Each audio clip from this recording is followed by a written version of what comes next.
Hey, welcome back. It's Matt from Black Coal Woodworking.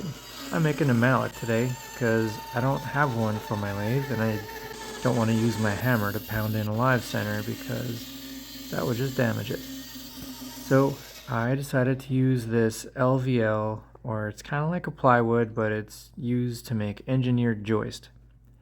I'm thinking it's pretty hard. We'll see. To make this round, I'm using my Continental spindle gouge.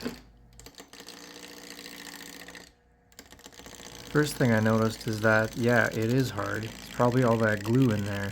There's a lot of layers. So I guess that's a good thing because I'm going to be pounding on some metal with it.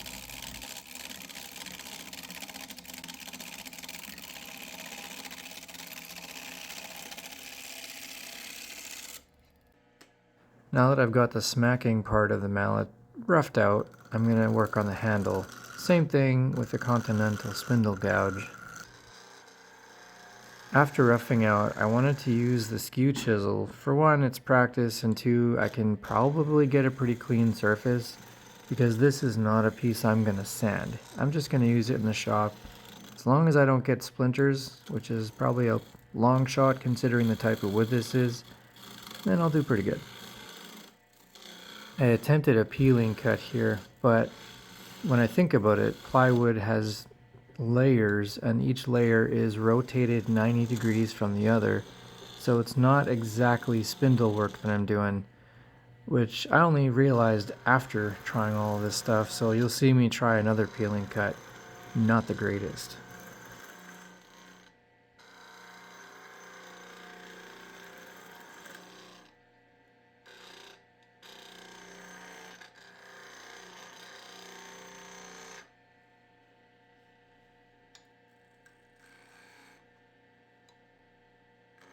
I'm by no means a skew master, but I am going to try a couple of beads here at the end. It's like a mini pommel. This handle I realize is pretty long. I guess I kind of made it for a two-handed grip.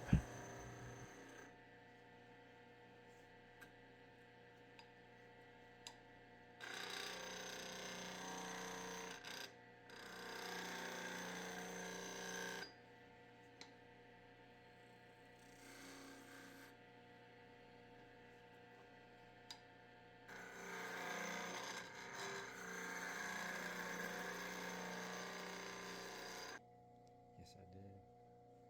So it's not.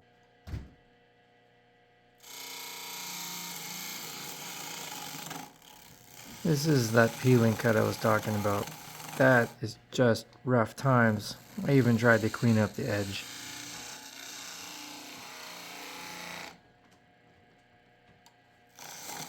If you do ever try to tackle plywood and a spindle turning, just know that it's really not spindle turning. So I decided to move back to the smacking part and give it a bit of taper on the end, just to make it a little bit nicer for me. So once I realized that I should probably use like a different kind of gouge, I switched to the 1/2 inch spindle gouge here, and that cut worked so much nicer. It was really clean. It actually took a lot longer to cut than I thought, and again I only realized after that it's really more like a bowl turning than it is spindle work. So after all that, there's a final cleanup on the smacking part, and then it's a little long, so we're going to trim that down in a minute.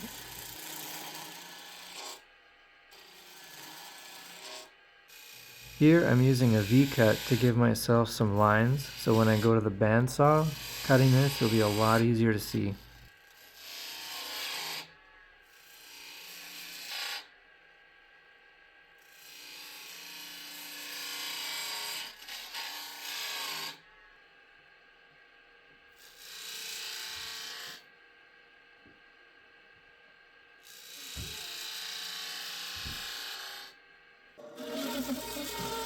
This is where that line came in real handy, and I have another round piece to make a different kind of smacking mallet.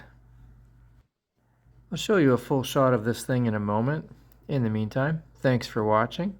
If you liked it, give me a thumbs up. If you have questions, shoot me a comment. See you next time.